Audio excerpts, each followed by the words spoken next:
Metro ఎండీకి హోదా తక్కువ ఉందా? అతనికి యాప్లు డౌన్లోడ్ చేసుకొని సంపాదించాల్సిన అవసరం ఏంటి? తెలంగాణ రాష్ట్ర డీజీపీ గారు ఒక హోదాలో ఉన్నారు, ఒక పరువైన ఉద్యోగంలో ఉన్నారు, ఒక మంచి ప్రఖ్యాతగాంచిన మనిషి. వీళ్ళకి ఇటువంటి యాప్లు డౌన్లోడ్ చేసుకొని ఇటువంటి యాప్లలో సంపాదించాల్సిన అవసరం ఏంటి? ఇటువంటి ప్రాణాలు తీసే యాప్ల గురించి వాళ్ళు అసలు చర్య తీసుకుంటారా? ఇది ఫేక్.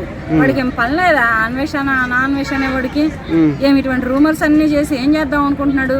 జనాలు గుడ్డలు కూడా తీస్తుంటారా పైన? నువ్వు నోరు ఒళ్ళు జాగ్రత్తగా పెట్టుకొని మాట్లాడు. ఎవరి మీద పడితే వాళ్ళ మీద నువ్వు రూమర్స్ చేసి మాట్లాడొద్దు. మాట్లాడావంటే నిన్ను ప్రజలు ఊరుకోరు. డీజీపీలోనూ మెట్రో ఎండీలు ఇటువంటి చిల్లర పనులు చేస్తారా? చిల్లర పనులు చేసి చిల్లరగా బజార్లు ఎక్కి చిల్లరగా చేస్తారా? వాళ్ళని చిల్లరగా నువ్వు లాగుదామని చూస్తున్నావా? ప్రజలు తంతారు నిన్ను. జాగ్రత్తగా ఉండు, ఎంతవరకు ఉంటావు అంతవరకే ఉండు. నోరు ఒళ్ళు దగ్గర పెట్టుకొని, నోరు ఒకటి ఉంది కదా, సోషల్ మీడియా ఒకటి ఉంది కదా అని ఫెయిల్ అనుకో, ఇంటి పక్కన వాళ్ళైనా సరే నిన్ను తంతారు. అంటే ఇంతకుముందు కూడా నాగార్జున గారి పైన కూడా ఆరోపణలు చేశాడు. ఏ విధంగా చూస్తారు? మన పనికి మాలినోడు. అసలు నాగార్జున గారికి నన్ను వీళ్ళకి సంబంధాలు ఏమైనా ఉన్నాయా? కావాలని చేయడం తప్ప. వీడిని ముందర వీడిని లోపలేసి వీడిని నాలుగు కోసేసేస్తే పని అవుతుంది ప్రస్తుతానికి. వీడికి ఎవరి మీద ఎటువంటి ఆరోపణలే కానీ, ఎవరి మీద ఎటువంటి వ్యాఖ్యలే కానీ, చెడు వ్యాఖ్యలే కానీ చేయడు. ఫస్ట్ వీడిని లోపలేమని చెబితే పని అయిపోతుంది.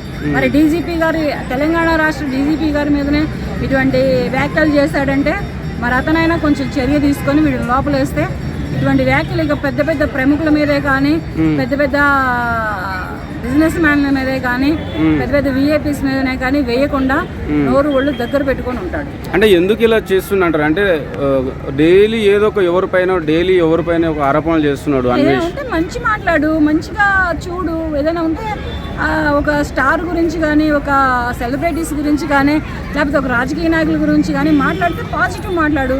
నీకు తెలియకుండా నెగిటివ్ ఎలా మాట్లాడతావు నువ్వు? నీకేంటి నెగిటివ్ మాట్లాడాల్సిన అర్హత అవసరం? అంటే జనాలు కూడా అనేది ఏంటంటే జస్ట్ ఈయనకి వ్యూస్ లేవు, రెవెన్యూ లేదు, అందు గురించి ఇలాంటి వాళ్ళపైన చేస్తాను అంతకంటే పోతాయి కానీ వ్యూస్. అంటే ఇప్పుడు పక్కన జనాలు దంటే జాలికి నేను పడేసి బయటికి లాగి వాళ్ళని ఎవరినో తన్నారు. అట్టాగే యూట్యూబ్ లో ఏదో చేశారని వాళ్ళని ఎవరినో ఇంటికి పోయి ఆడవాళ్ళని తన్నారు పడేసి. అట్టాగే వీడిని కూడా తంతారు. వెంటనే అరెస్ట్ చేసి లోపలేస్తే బాగుంటుంది. లోపలేసి మాలాంటి వాళ్ళకి అప్ప చెప్తే మేము ఏం చేయాలో అది చేస్తాం. పక్కా చేస్తాను నేనైతే. ఇటువంటి వల్గర్ ఫెలోలని, ఇటువంటి మైండ్ మనసు లేని వాళ్ళని, నాలాంటి దానికి లోపలేసి నాలాంటి వాళ్ళకి అప్ప చెబితే నేను ఏం చేయాలో చేసి వదిలేసేస్తాను. వాడికి లోపల బయట ప్రపంచానికి వచ్చి బ్రతుకుతాడు అంతే. ఇంకా వాడి దగ్గర ఎటువంటి సీన్లు, ఎటువంటి వ్యాఖ్యలు, ఎటువంటి ఇవి ఉండవు. ఒక సాదాసీదారమైన వ్యక్తిగా ఎక్కడో ఒక దగ్గర ఇంత కూలోనాలో చేసుకొని బ్రతికేలాగా చేస్తాడు. అంతేగాని ఇటువంటి వ్యాఖ్యలు చేయడం చాలా తప్పు. ఎక్కడ నాగార్జున, ఎక్కడ రాష్ట్ర డీజీపీ, ఎక్కడ మెట్రో ఎండీ, వీళ్ళ మీద నన్ను చేసేది వ్యాఖ్యలు. వీళ్ళు చెప్పులు మోయడానికి కూడా పనికి రావురా నువ్వు, నీ జన్మ. నువ్వు పట్టుకుని వాళ్ళ మీద వ్యాఖ్యలు చేస్తావురా?